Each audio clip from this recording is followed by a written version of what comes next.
I have some tour dates upcoming to tell you about. Bloomington, Indiana, November 13th, Columbus, Ohio, Champaign, Illinois, over there in Illinois, Grand Rapids, Michigan, Lafayette, Louisiana, and Beaumont, Texas.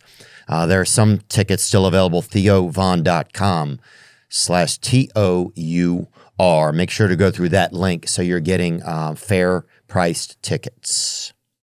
Today's guest is an Indian guru and a yogi. He is an author. He's a speaker. He's a spiritual teacher. He is the founder of the Isha Institute, which teaches yoga as well as other spiritual practices. They have a branch here in Tennessee, which is why he's here today. I'm really grateful for his time. Today's guest is Sadhguru.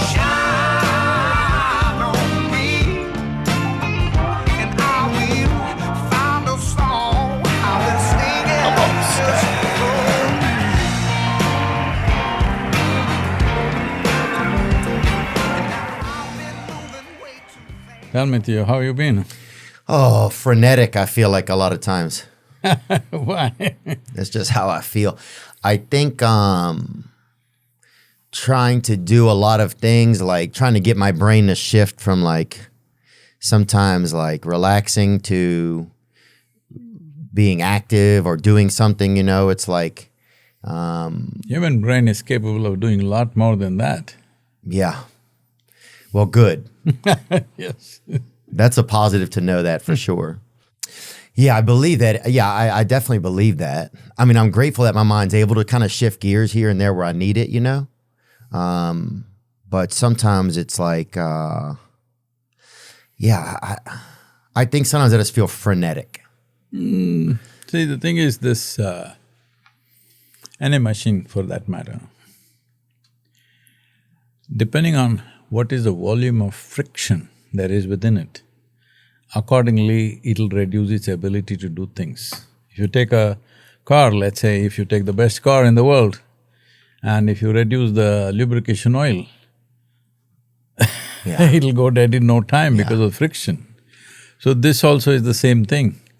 People's thoughts and emotions are in frictious condition, so ordinary things that we can do feels stressful, and almost all human misery is manufactured in human mind.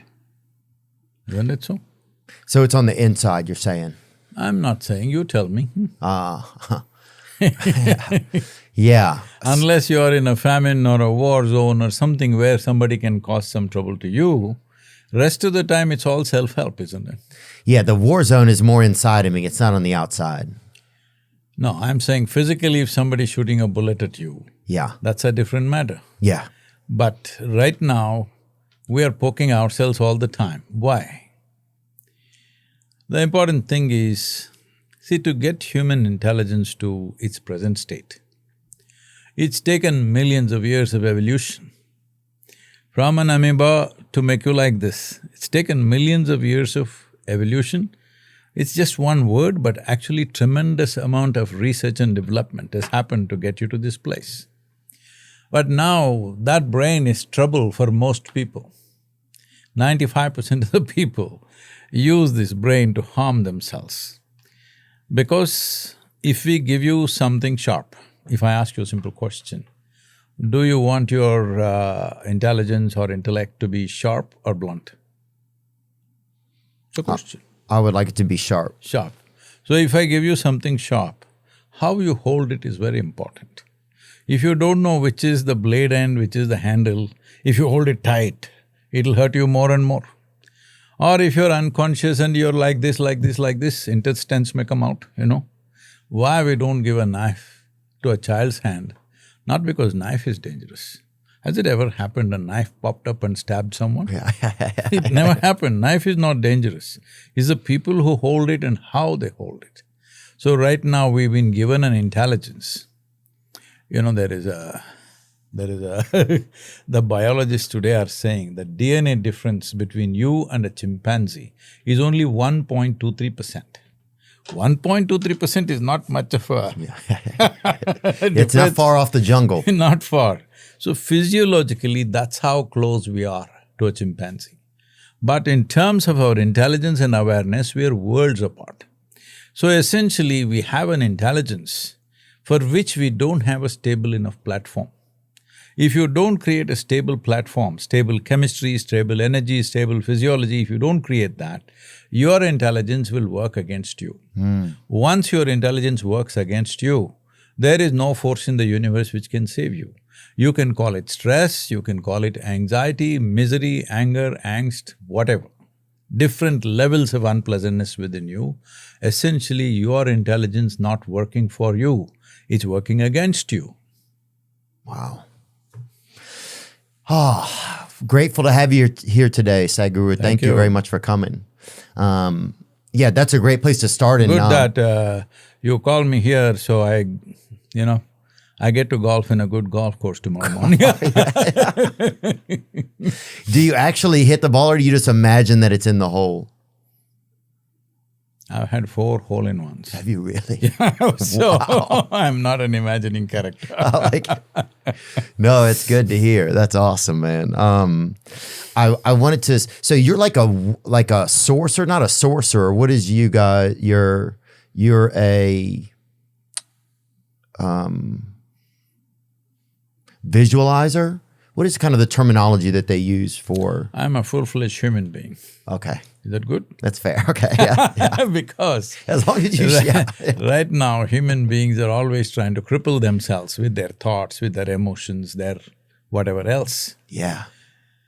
If you do one thing, that in your life you're not the impediment. You're not the what? You're not the impediment, you're not the problem, you're not the issue. There are 1,000 issues you need to handle in the world. The more you try to do, the more problems and more troubles there will be. All those things you handle to the best of your ability. But you are not the issue in your life. If you just ascertain this one thing, that you yourself are not an issue, just check and see for most human beings, they themselves are an issue. Their thought, their emotion, their needs, their compulsiveness, that's what is the big problem. Outside problems are small. Yeah. So if you ensure that you are not the issue in your life, then you are naturally a full-fledged human being. You will do the best that you can do in everything that you do. Well, your best may not be the best, but it's the best that you can do.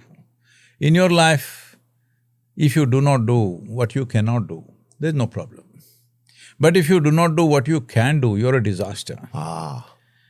But the moment your thought, your emotion is tripping you all the time, you will not even do what you can do, isn't it?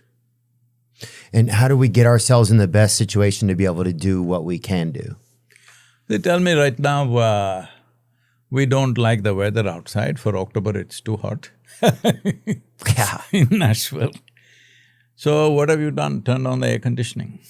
What is the air conditioning called? This is climate engineering. You engineer the climate the way you want. How come your inner climate is not engineered properly? It gets hot, it gets cold, it gets boiling. Yeah, it gets confusing. You don't even know what it is. Why is it that your inner engineering has not been done so that you have the conducive climate that you want? So, my whole work is this, that to teach people how to engineer themselves. When I say engineer, people think it's some technology kind of thing. We need to understand. What we call as engineering today used to be magic at one time. Oh yeah, I've heard of it. Huh? Yeah, magic, yeah, they had wizards, everything. Not like that. If I sat here 1,000 years ago and did… and lights came on, what would you think I am? Yeah. Not magic. Maybe a electrician? No, come on, there was no electricity 1,000 years ago. But you'd have been a very… I thought you'd have been mystical. I could have said I'm the messenger. Oh, you could have said you're a messiah. Yes. Yeah. Or I could have claimed I'm the sun. Yeah. Or I could have said I'm himself. Yes. If just I turned on a light bulb. Unfortunately, I didn't have a light bulb 1,000 years ago. Yeah. Now everybody has it, so it's not magic anymore, it's just engineering. So I'm just saying, engineering means when you engineer something well, it's more than magical. No magic can do those things that we are doing, isn't it? You pick up your phone and talk to just about anybody in the world. If you did this 200 years ago, you could have claimed you're God himself. Yeah. So, if you engineer your interiority in the way it works for you, there are many ways to describe it. A simple way to say this is, let's say we create a chemistry. Today, everybody knows that all their experiences are in somehow connected to their chemical structure. Right. What you call as joy is one kind of chemistry, misery is another kind of chemistry, anxiety is one kind of chemistry, tranquility is another kind of chemistry, agony, ecstasy, everything has a chemical basis. So, in many ways, if you look at the biochemistry of a human being, it is the most complex chemical factory on the planet. That's true? It is. Because the number of things that are happening every moment in every molecule of DNA and stuff is unbelievable. Suppose you can create a chemistry the way you want it. Would you create a chemistry of blissfulness or misery? Choose, I'm going to bless you. Blissfulness. You must choose quickly. Okay. That's all I did and that's all I'm teaching people, how to create a chemistry of blissfulness. Understood. So suppose you're blissful, no matter what. If you sit, stand, eat, don't eat, you're blissful.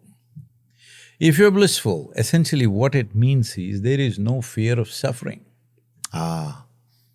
Only when there is no fear of suffering will you take full strides in your life. Otherwise, every step is a half a step. That's all that's happening to humanity. The fear of suffering is crippling them, not allowing their geniuses to flower. Every human being is capable of this, but it's not happening because the fear of suffering, what will happen to me? So if you are given this assurance, no matter what happens around you, nothing happens to you, you are the way you are, you're blissed out all the time. Yeah, you gotta get blissed out. Yeah, I understand that. So if you can… No, I didn't ask you to go for those things. Blissed out means not that. No. Blissed out means like this. Okay. That is, I fixed my chemistry from inside, not from outside. So that's what you're… right. So you're saying if I get myself to a state that… because the state I can control is the state that I am.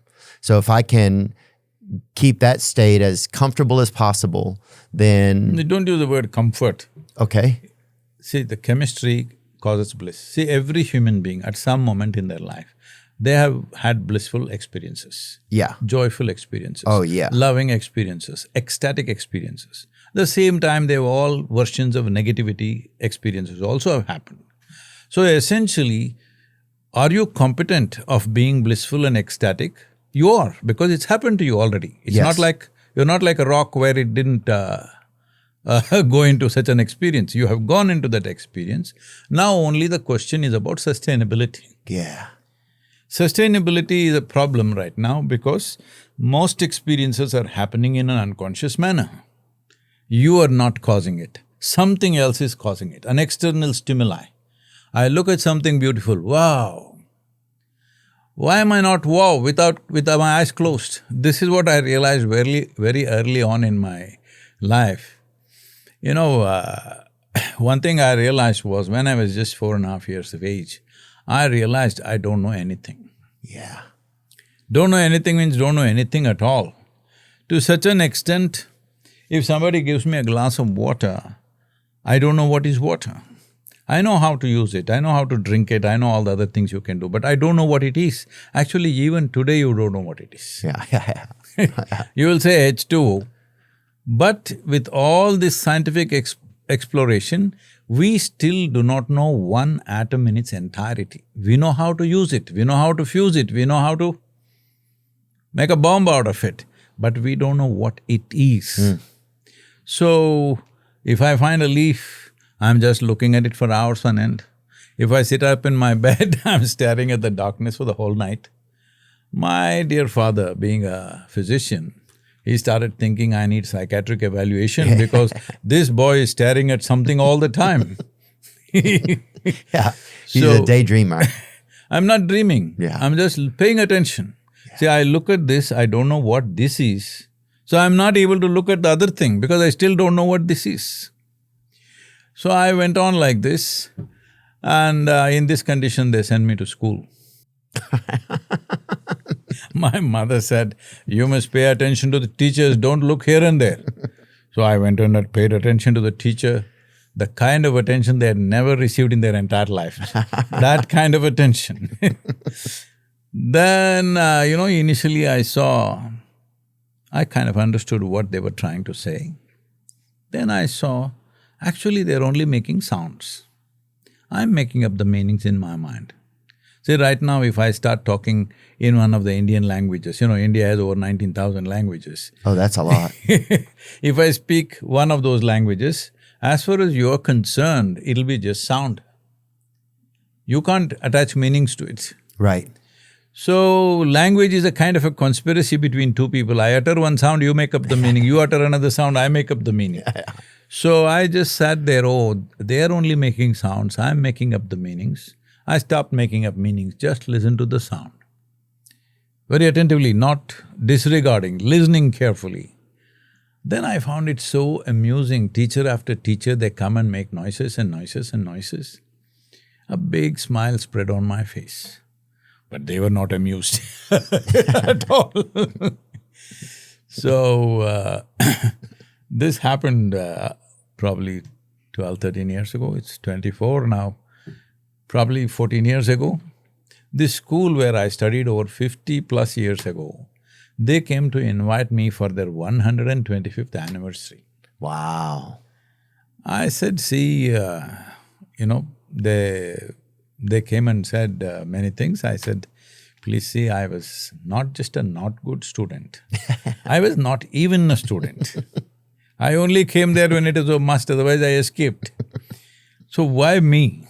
Then they said, no, our school has produced film stars. Our school has produced cricketing stars, in India. Oh, yeah. Cricket. If you don't know anything about cricket, they'll take away your passport. Then I'll lie, I guess. So, we have produced cricketing stars, we have produced music stars, but you are the only mystic, you must come. I said, okay, and I went there. I stood in the quadrangle, looked around, same oppressive buildings. Then I suddenly remembered in this particular classroom what happened. I must have been around 12, little over 12 years of age. One day a teacher comes and asks me a question. I've slowly graduated to a place where initially I was not attaching meanings to the sounds. After some time I'm not even hearing the sounds. If I see somebody, I see just a blob of energy and all kinds of things happening, but I'm just fully attention, but I can't even hear what they're saying. Wow. So he asked me a question and I'm just looking at him without a single word. And he tries to get an answer out of me for over 35 minutes. When he doesn't get it, he comes and holds me by the shoulder, shakes me violently like this and says, you must either be the divine or the devil. I think you're the later. Till then my problem was, what is this, what is that, what is that, what is this? Because I don't have an answer for one damn thing. Everybody makes conclusions, nobody knows. Yeah. All right? We don't even know a single atom properly. We don't know where we are in this cosmos, all right? Hello? Yeah. We don't know where we come from, where we go, what. People can invent and believe simple things, that's different. But if you really sincerely ask a question, you don't know. So, till that moment, I don't know anything, but I knew I'm this. Suddenly I got confused. Is this divine or devil? What is it? I just tried to stare at myself. It didn't work, so I started closing my eyes.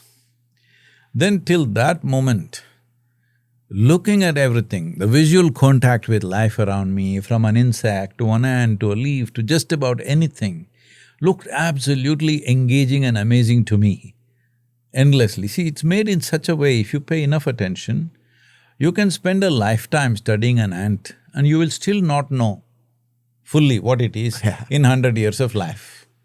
That's how profound and sophisticated and complex life is. I understand. So I'm excited about anything and everything looks amazing to me. But then I realized when I closed my eyes, this whole thing exploded to another dimension. Because what is within, when I say within, not just thought, emotion, as a life, Right. what is happening within is so phenomenal that I had no need to open my eyes. If I close my eyes, I just keep it closed for hours and hours. Wow. Yeah, the inner world. Yeah, it's like a whole nother universe, I guess, when you close your eyes and you start to look within yourself. And I want to ask you about some of that. I want to ask you first and say thank you very much for being here today, Sadhguru. Thank you. I'm very happy to see you and spend time with you.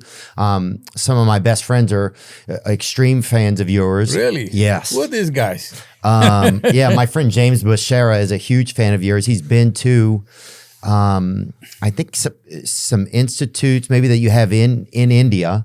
Are you, that's where you're? Here we have… Yeah, one in Tennessee. Yeah. Yeah, the Isha Institute of Inner Sciences. Isha Institute of Inner Sciences. And you started in India, though. That's where you're from?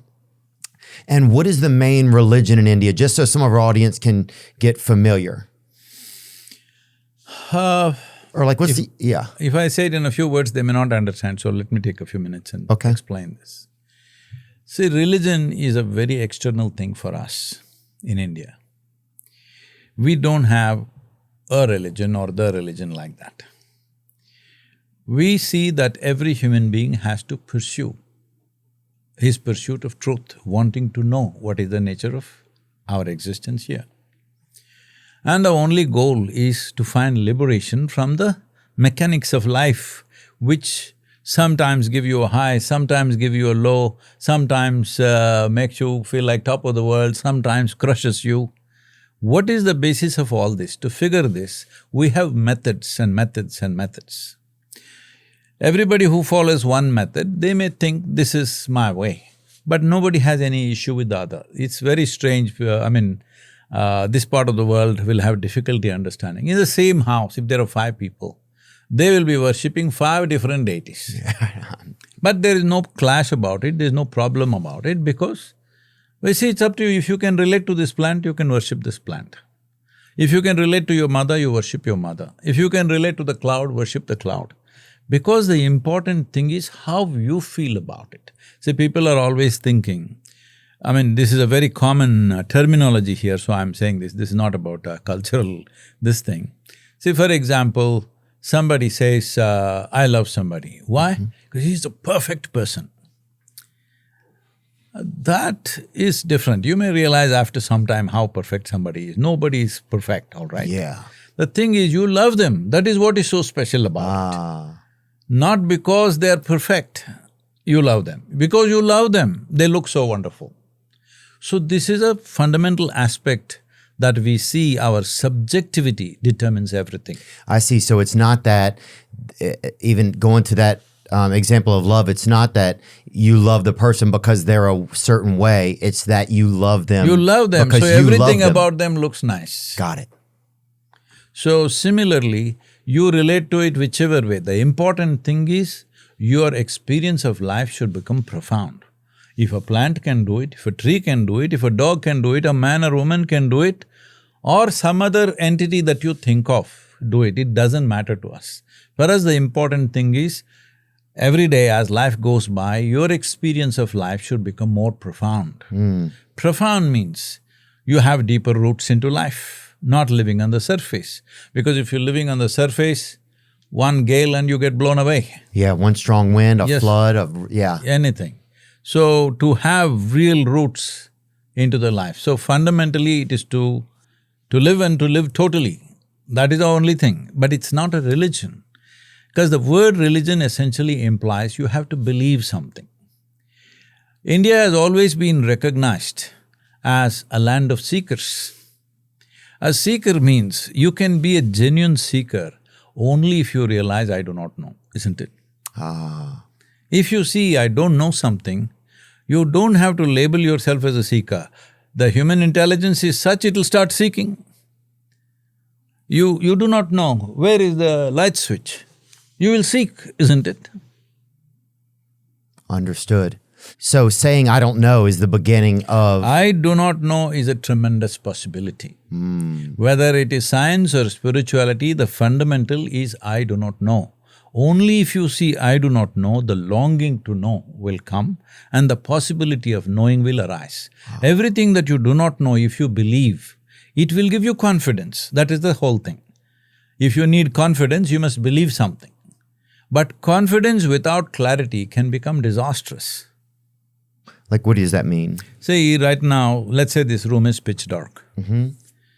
You can't see, there's no clarity, but you have confidence. You'll walk over me. If you have no confidence, at least gently you'll feel your way through. But if you're confident, you will blunder through everything. This is what is happening to a whole lot of people. Because they have confidence where there is no clarity. The confidence is not a substitute for clarity. Seeing things clearly is most important. Confidence means you assume something and invest your emotion in it and you become confident. So the question is just this, do you want solace or do you want a solution to life?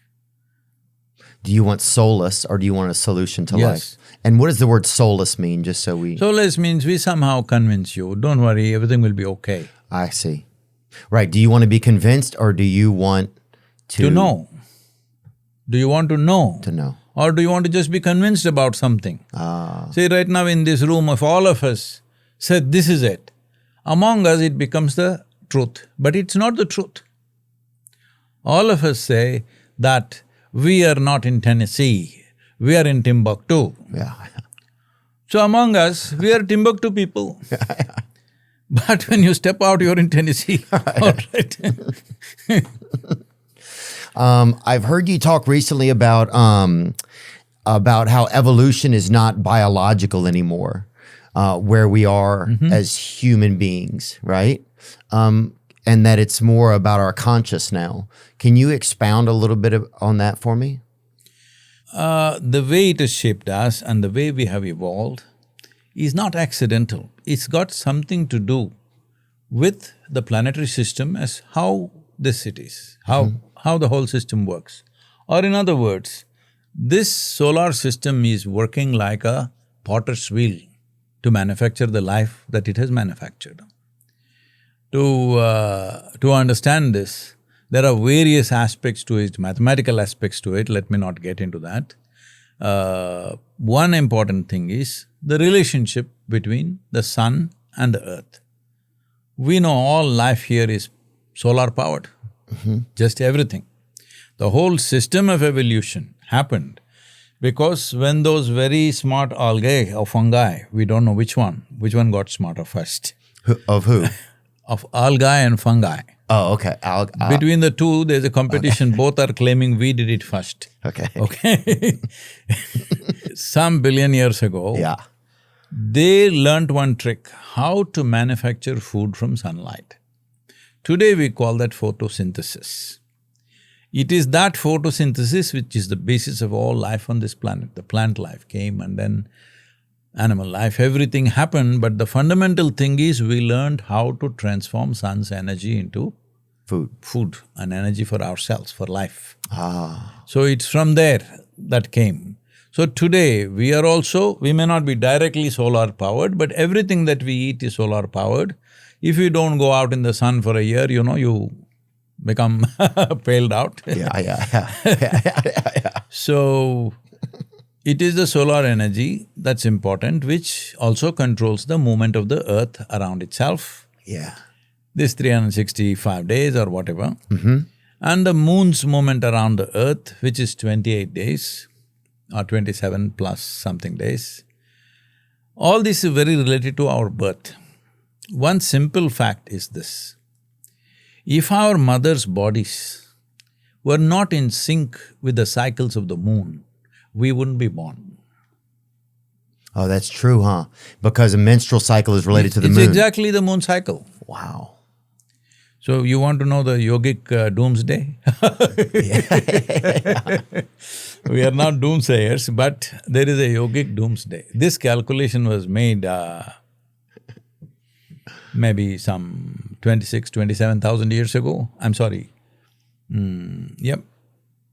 They made a calculation and said, every year the moon is moving away from the planet approximately an inch and a quarter.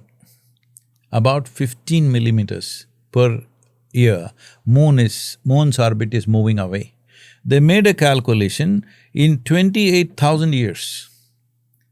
The moon will go so far away from the earth, that human women will not have menstrual cycles. No. So quietly, human race will end. They're going to be angry too. What do you mean? The women are going to be angry if they don't have them, I bet. Not angry, they won't be women anymore. Oh, that's a good point, huh? Yeah, that's true. Yeah.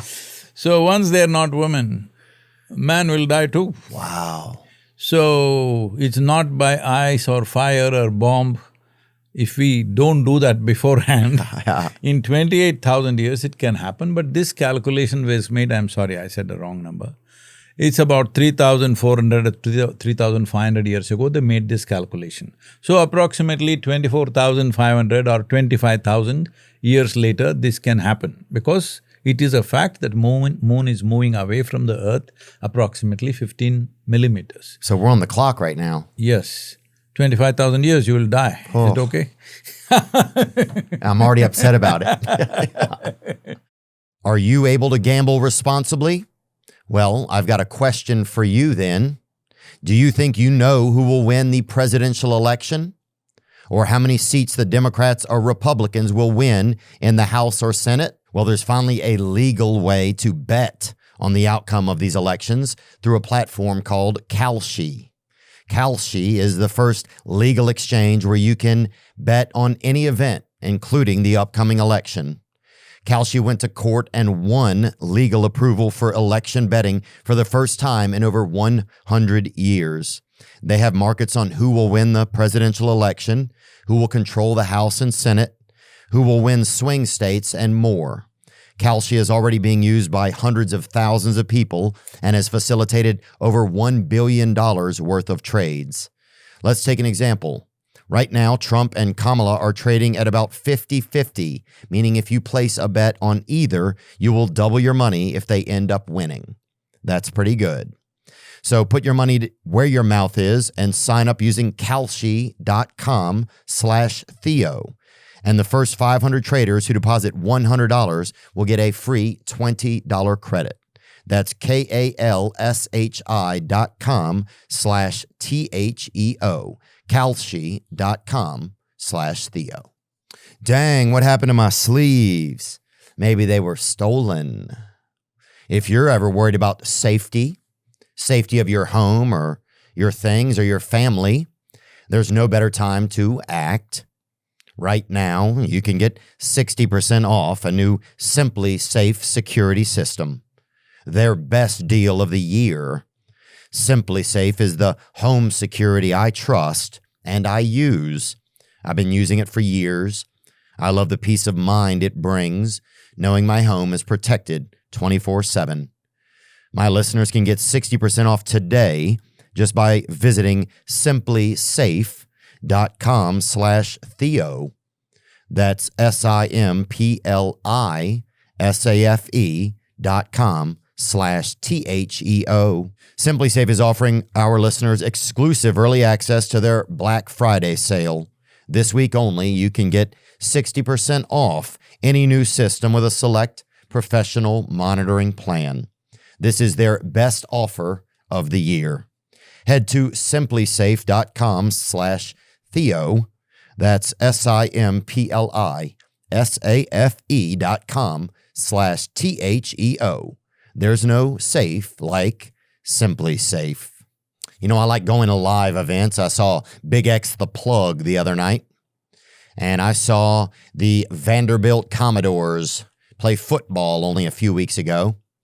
And when you need tickets at the last minute, GameTime is where to get them.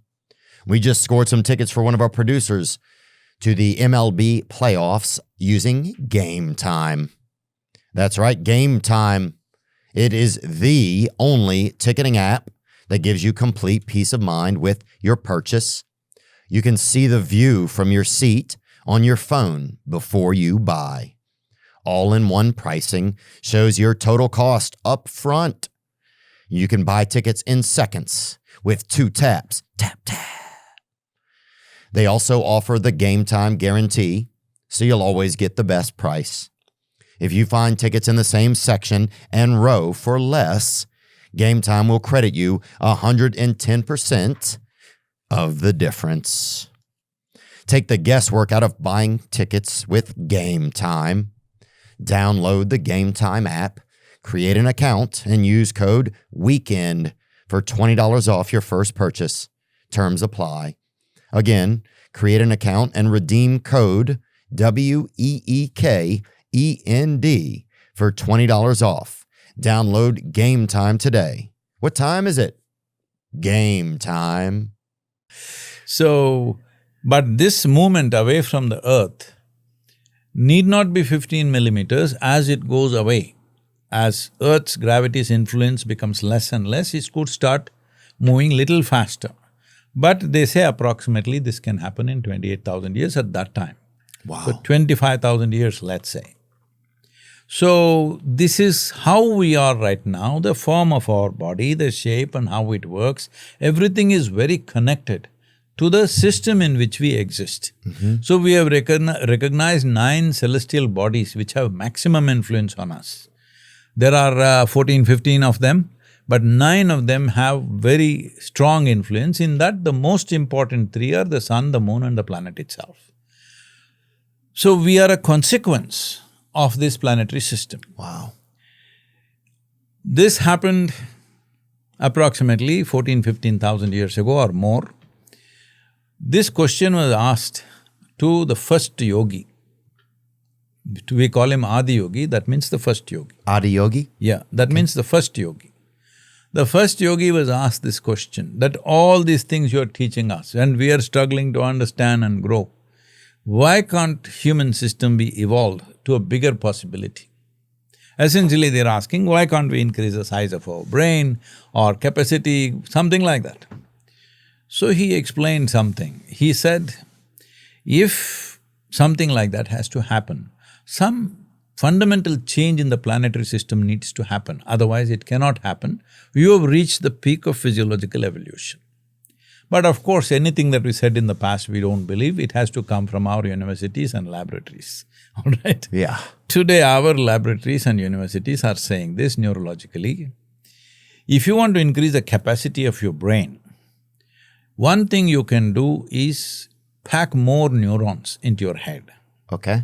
Like a lot of children come like this. They come with excessive neuronal capacity, but they're unstable Yeah. because too much.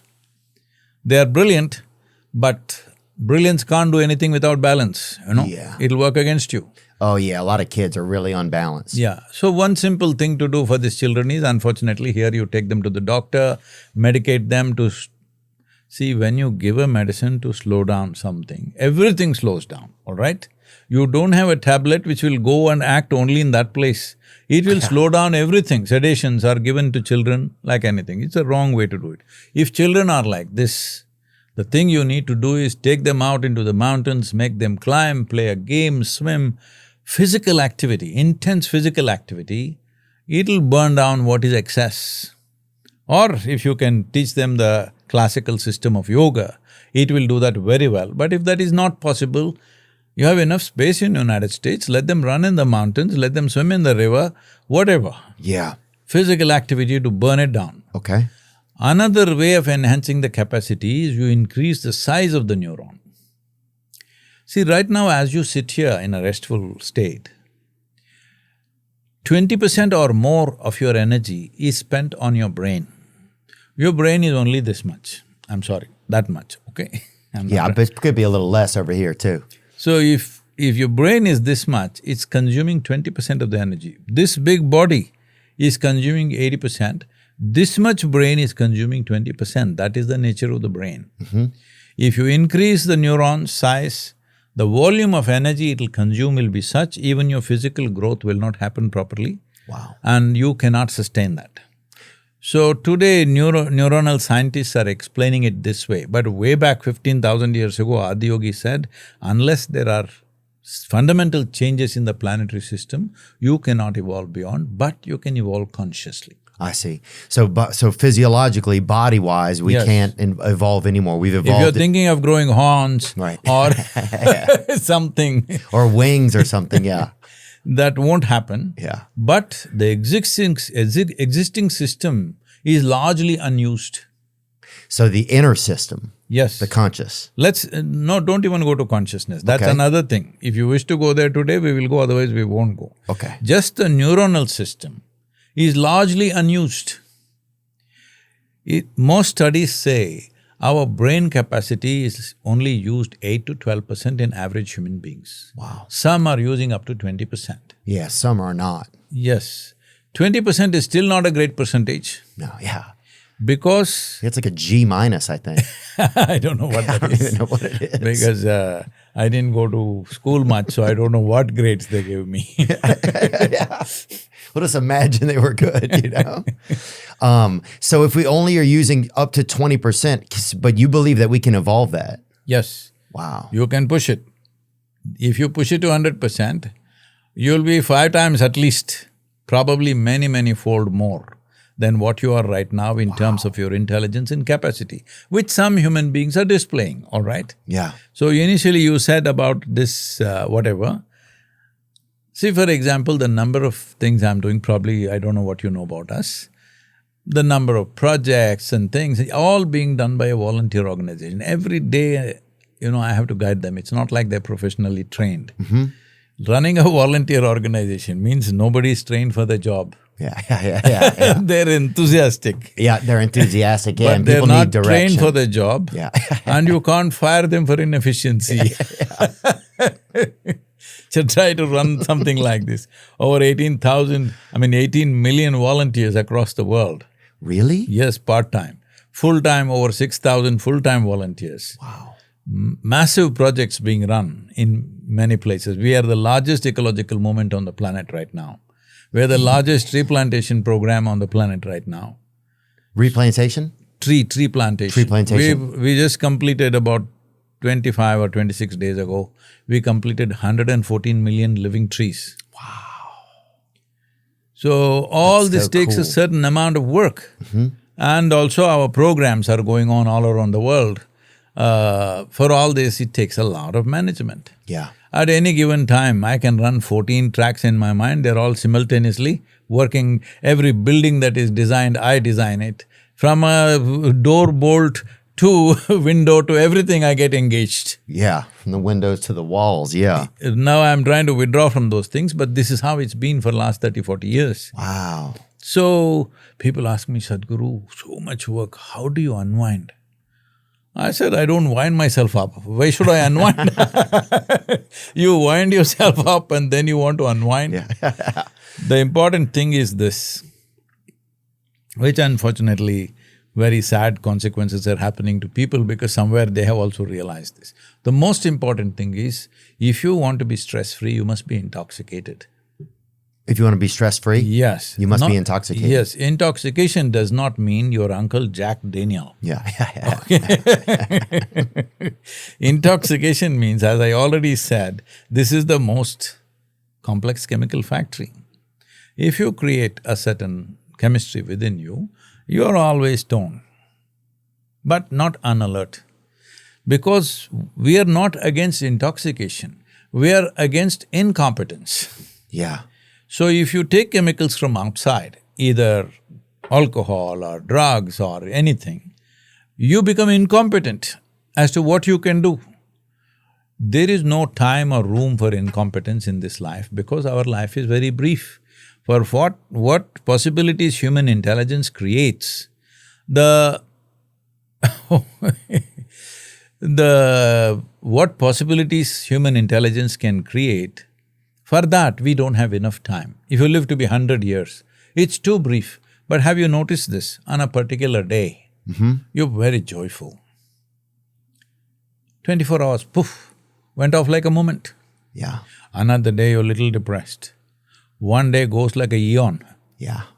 So time is a very relative experience. So intoxication is important, but not from outside. But if just intoxication means you'll sit around, you need exuberance of life. If exuberance and intoxication is there at the same time, then you know how to be still. Stillness, exuberance, intoxication. If these three things happen within you at the same time, life is like a breeze. No matter what is the situation. Every day there are situations for us. Our activity is global and all kinds of troubles because we don't subscribe to any we don't subscribe to any particular religious group or philosophical group or anything. So just about everybody is against us one way or the other. Yeah. We don't ascribe to any political group. So political groups are… everybody thinks I'm their enemy. Though we've not done anything against anybody, but you grow in size without being aligned to anybody, they think you are their enemy. This is the human mentality. Yeah, So it's constantly competition. something going on. So I created one image. I took 2.5 years to design this face. Today it's in the Guinness record as the largest face on the planet. The largest face? Yes, this is to acknowledge and also inspire people. This is the face of Adi Yogi. So when I wanted to design, I set this goal for myself that it should have stillness, intoxication and exuberance on its face. I took 2.5 years and we made this internally within our center, our own people, our own engineers. Engineers means not qualified. Yeah. Engineered by me. We together created this and that face has become like a huge thing in India. It's a destination point right now. Where is it? I want to see it. See, here it is. Can you make a single large picture? See, that is the face. So, That's beautiful. you must tell me whether I've succeeded in stillness, intoxication and exuberance. Yeah, that one. Oh, There we go. yeah. Wow. It's 112 feet tall. And what did they make it out of? What is it composed of? This is steel. Oh my gosh. And is it individual pieces that were put together like a Yes, puzzle? yes. Wow. Individual pieces. Now, the second one we did in Bangalore and that is also of the same size. Now others will come of a much larger size. The idea is to move human well-being from belief system to philosophies to ideologies to technology. Technologies of well-being. This is what Adiyogi gave 15,000 years ago, methods and technologies as to how you can transform yourself, not philosophies, morals, ideologies, methods and technologies. So, though he gave this 15,000 years ago, and in every generation there has been certain number of people making use of it, I think the humanity was never ready like today, that we are willing to look at technology as a solution for everything. So that goes for your inner well-being also. So how to be well? There is a technology. When I say technology, the most sophisticated technology on the planet is human mechanism itself, isn't it? The question is, you have the most sophisticated technology, but have you read the user's manual? Yeah. No, a lot of us haven't. And a lot of us don't even think that it's like you don't even start to examine the directions, you know? It's like you don't even get to know the instrument, but you're just playing music all day. And a lot of times it ends up being music you just already heard. You're just repeating other people's music, right? Or you're repeating you're not really learning the instrument or creating your own song. If it's music, it's okay, mostly noise. Yeah. It's a good point. It's a trap of noise. How would someone start to get to know themselves, would you say? I know that's kind of a broad question, but a lot of times we kind of just, we're just living, right? Instead of like kind of experiencing ourselves, I feel like. Especially these days when a lot of our attention is captured so much. But how would you suggest that we start to get to know ourselves? The first thing is to make a distinction between what is you and what is not you. Right now, because you're a podcaster, you can't live without this microphone, right? But is this you? No. No, it's your mic, fine.